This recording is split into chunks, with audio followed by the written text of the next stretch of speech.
আসসালামু আলাইকুম রহমতুল্লাহ। আমরা আজকে জ্যাবরা ব্রিডিং সম্পর্কে আমরা তথ্য দিব।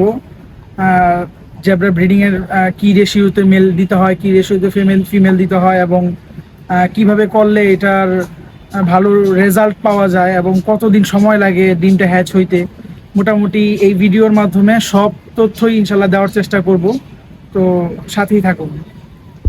আমাদের জেব্রা ব্রিডিং এর ক্ষেত্রে সর্বপ্রথম যেটা জরুরি সেটা হলো একটা ট্যাঙ্ক নির্বাচন করা। হ্যাঁ, তো ট্যাঙ্কের ক্ষেত্রে আমরা নির্বাচন করব কম হাইটওয়ালা ট্যাঙ্ক। হ্যাঁ, তো আমরা এই ক্ষেত্রে আমি বেসিক্যালি যেটা করছি এখানে হলো আপনার একটা ক্যারেট নিছি।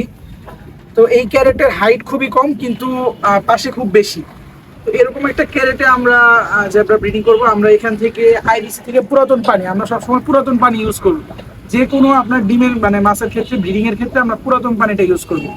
তো আমরা আইবিসি থেকে পুরাতন 1 সপ্তাহ পুরাতন পানি আমরা এই ক্যারেটের মধ্যে দিয়ে নিচ্ছি। দ্বিতীয়ত আমরা প্রথমে আমরা ট্যাঙ্ক নির্বাচন করলাম, ট্যাঙ্কে পানি দিলাম পুরাতন পানি। দ্বিতীয়ত আমরা ট্যাঙ্কের ভিতর একটা নেট ইউজ করতে হবে, কারণ জ্যাবরা হলো মানে ডিম ছাড়ে। তো তো ডিমগুলা নিচে পরে পরবর্তীতে যদি নেট না দেওয়া হয় সেই ক্ষেত্রে ওরা আবার ডিমগুলা খেয়ে ফেলে। তো সেই জন্য আমরা একটা নেট ইউজ করব, নেট দিয়ে দেন আমরা মাছ দিব আর কি নেটের উপরে। আমরা এই জন্য একটা নেট ইউজ করতেছি। এটা হলো মোটামুটি এমন একটা ফাঁকার নেট, এটা আপনার ভালো পরিমাণে একটা ফাঁকা, যেন ওরা ব্রিডিং করার পরে ডিমগুলো ইজিলি নিচে পড়ে যায়। হ্যাঁ, এরকম একটা ফাঁকার নেট ইউজ করার চেষ্টা করবেন, তাহলে ব্রিডিংটা খুব সুন্দর হবে। ট্যাঙ্কের ভিতর আমরা নেটটা কিভাবে সেট করব এটা এখন দেখানোর চেষ্টা করব ইনশাল্লাহ। আসুন দেখি।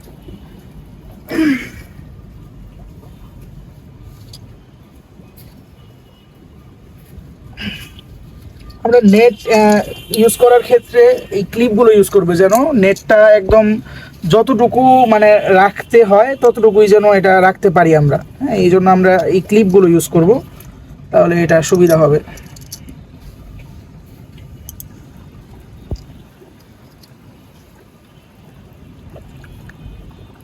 নেটটাকে এমনভাবে সেট করতে হবে যেন এটা বেশি মানে একদম পানির উপরে না উঠে যায়, আবার যেন বেশি নিচে না নামে যায়।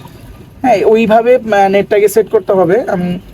আর এমনভাবে সেট করবেন যেন মাছ আবার লাফিয়ে নিচে না পড়ে যায়। হ্যাঁ, এইভাবে একটু খেয়াল করে জিনিসটা সেট করতে হবে। জেব্রা তো মোটামুটি ভালো লাফায়, তো ওই জন্য আমরা চেষ্টা করব উপরে কিছু একটা দিয়ে ঢেকে দেওয়ার জন্য, তাহলে আর মানে জেব্রাগুলো নষ্ট হওয়ার চান্স থাকবে না।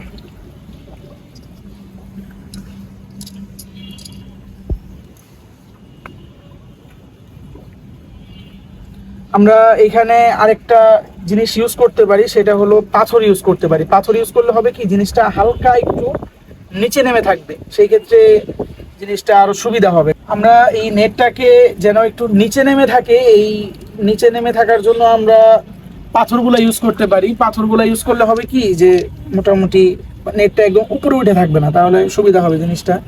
হালকা আমরা অল্প কয়েকটা পাথর দিয়ে দিব, সেই ক্ষেত্রে একটু সুবিধা হবে।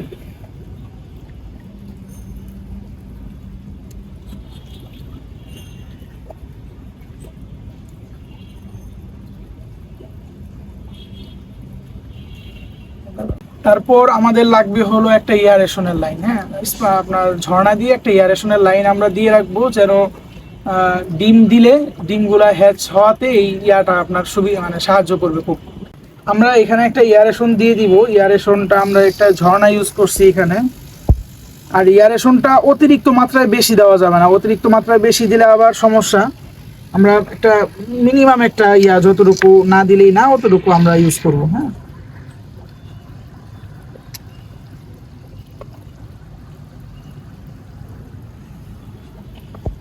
এইভাবে আমরা এয়ারেশনটাকে সেট করে দিব এই জায়গায়।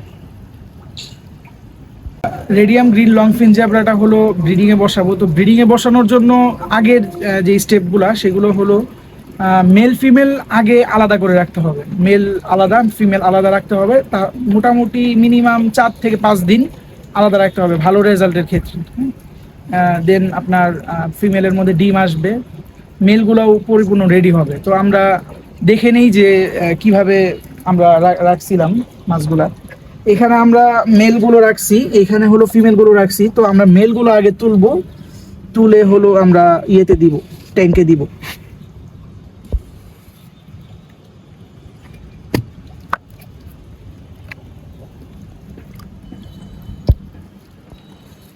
এগুলো হলো আমাদের মেল, রেডি হওয়া মেল, ব্রিডিং এর জন্য রেডি হওয়া মেল।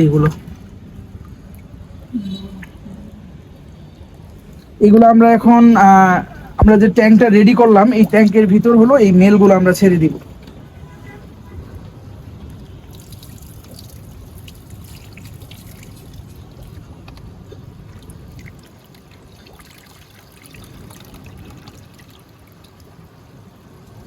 আমরা ট্যাঙ্কে মেল ছাড়ার 10 থেকে 15 মিনিট পরে আমরা ফিমেল দেওয়ার চেষ্টা করব। মেলগুলো যখন একটু অ্যাডজাস্ট হবে এই ট্যাঙ্কের ভিতর, তখন আমরা ফিমেলগুলো দেওয়ার চেষ্টা করব।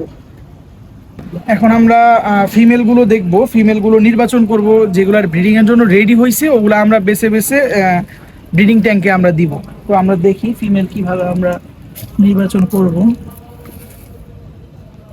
ফিমেল নির্বাচন করার ক্ষেত্রে আমাদের সর্বপ্রথম দেখতে হবে ফিমেল লোড হয়েছে কিনা, মানে একদম পেট দেখলেই বোঝা যাবে ফিমেলটা একদম ফুল লোড আছে কিনা। হ্যাঁ, যেগুলো মাছ একদম বেশি বেশি লোড বা বেশি ডিম আছে পেটে, এইগুলো আমরা বেছে বেছে এই মাছগুলো হলো দেওয়ার চেষ্টা করব।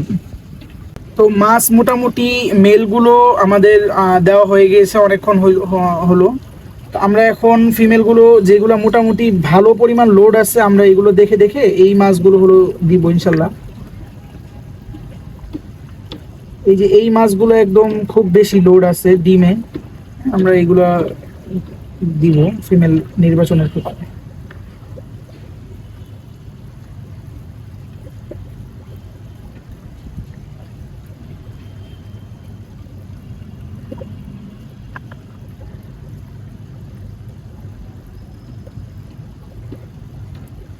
আমরা এখানে মোটামুটি যে ব্রিডিং এর যে রেশিওটা, মেলটা একটু বেশি দেওয়ার চেষ্টা করব, কারণ মেল বেশি দিলে আপনার হ্যাচিং রেটটা খুব ভালো পাওয়া যায়। তো আমরা এখানে 4টা ফিমেল দিলাম আর 6টা মেল দিলাম এখানে। তো একটু মেলটা বেশি দিলে হ্যাচিং রেটটা খুবই ভালো পাওয়া যায় সেই ক্ষেত্রে।